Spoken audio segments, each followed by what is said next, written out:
আরেকটা মসজিদের নাম ছিল আয়া সুফিয়া মসজিদ। এই মসজিদের নাম হয়তো আপনারা শোনেননি, তবে সেখানে কি হতো জানেন? এই মসজিদের মধ্যে নামাজ হতো না, আয়া সুফিয়া মসজিদের মধ্যে মূর্তি পূজা হতো। মসজিদের ভিতরে মূর্তি পূজা হতো, মূর্তি রাখা ছিল মসজিদের ভিতরে। এবার সেই দেশের যখন প্রধানমন্ত্রী নতুন করে হলো, সে একজন মুসলিম প্রধানমন্ত্রী হলো, একজন যুবক ছেলে প্রধানমন্ত্রী হলো। সে প্রধানমন্ত্রী হয়ে প্রথম অ্যানাউন্স করেছিল যে আমি প্রধানমন্ত্রী হওয়ার পর আমার প্রথম কাজ হবে আয়া সুফিয়া মসজিদের মধ্যে থেকে সব মূর্তিগুলোকে বার করে পুনরায় আজান হাঁকা এবং আয়া সুফিয়া মসজিদের মধ্যে আবার নামাজকে কায়েম করা। সেটাই তিনি করেছিলেন প্রধানমন্ত্রী হবার পর। প্রায় কত বছর হবে, 22 বছর না 23 বছর, যাই হোক হবে, আমার মাথায় নেই, 22 বছর 23 বছর পর আবার সেখান থেকে মূর্তিগুলোকে বার করে পুনরায় সেই মসজিদে এখন আবার নামাজ হয়। কবি লিখছেন, শুনবেন।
এইবার মূল গজলটা শুনে যদি মনে হয় বসবেন হলে চলে যাবেন। এই গজলটা একটু শুনে যান। এই গজলটা আমি সাংসারিক জীবন নিয়ে লিখেছি।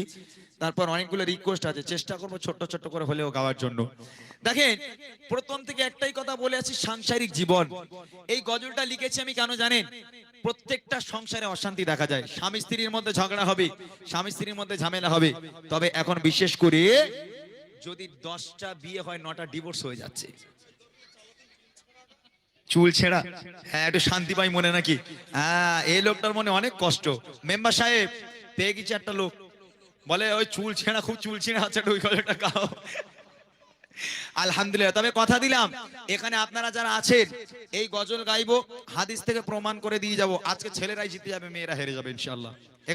এখানে দাঁড়ান, গজলটা শোনেন, বুঝতে পারবেন। তাহলে চলে আমি আপনাদের সম্মুখে সেই গজলটি পরিবেশন করছি, যে গজলটি এতক্ষণ আমি শোনাতে চাইছিলাম আপনাদেরকে, যে সাংসারিক জীবন। দুটো দেখেন, রাসূলুল্লাহ সাল্লাল্লাহু আলাইহি ওয়াসাল্লাম যখন তিনি মিরাজে গেছিলেন, তিনি মিরাজ থেকে ফিরে আসার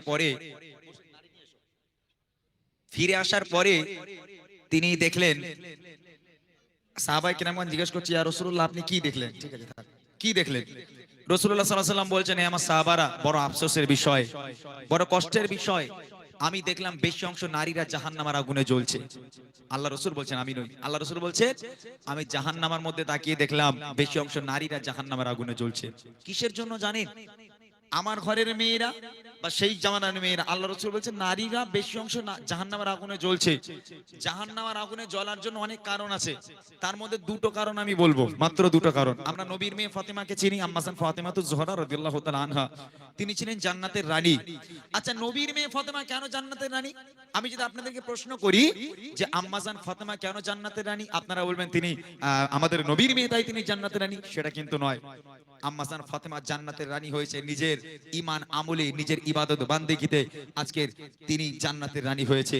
এখন মা ফাতেমা জান্নাতের রানী না হয়ে যদি চণ্ডীপুরের কোন একটা ফাতেমা জান্নাতের রানী হতো, আর লোকের সঙ্গে একটু বড়াই করে বেড়াতাম যে ছকিনাপুর মেয়ে ফাতেমা জান্নাতের রানী, খুব ভালো লাগতো। কিন্তু নবীর মেয়ে ফাতেমা জান্নাতের রানী। ভালো করে শুনবেন, মেয়েদের জাহান্নামী হবার অনেক কারণ আছে, তার মধ্যে দুটো মূল কারণ জানিয়ে যাচ্ছি। দুটো, যে দুটো কারণ আমার ঘরের মা বোনেদের মধ্যে আছে, আপনাদের মধ্যেও আছে।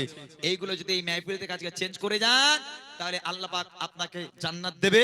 আর যদি শোনার পরও যদি এই অভ্যাসগুলো আপনাদের মধ্যে থাকে, আল্লাহ রাসূল বলল জাহান্নামী, তার মধ্যে যেন আপনারা শামিল না হন, সেদিকে খেয়াল রাখবেন। গজলটি মন দিয়ে শুনতে হবে। কোন দুটো মূল কারণ যার কারণে নারীরা জাহান্নামী? কবি ছন্দের মাধ্যমে লিখছে, মনোযোগ দিয়ে শুনুন। বলি ও ফাতেমা শাশির শেষা গোছে না, বলি ও ফাতেমা শাশির শেষা গোছে না, স্বামীর পায়ে তলে ভুলে যেও না,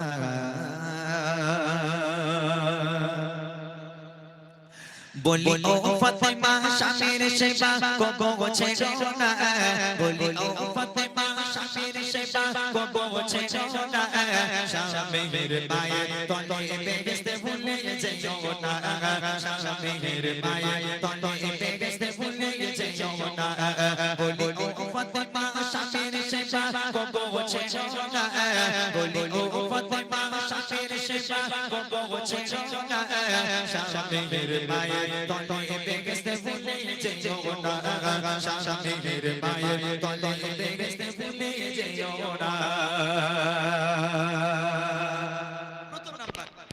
প্রথম নাম্বার, মানে প্রথম কিসের জন্য নারীরা জাহান্নামী সেটা গাইছি, শুনুন। দিনের পরে দিন কেটে যায় পাপের তলে,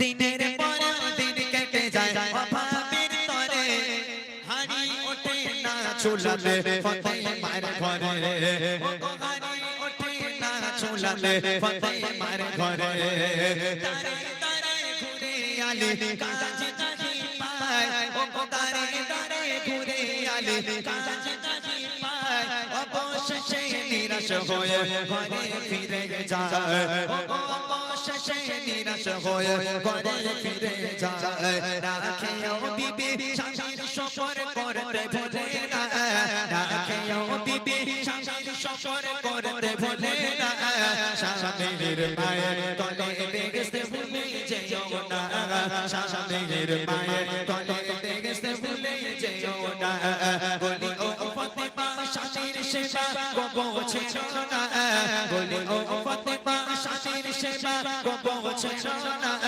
স্বামীর পায়ের তলে বেহেশতে ভুলে যেও না, স্বামীর পায়ের তলে বেহেশতে ভুলে যেও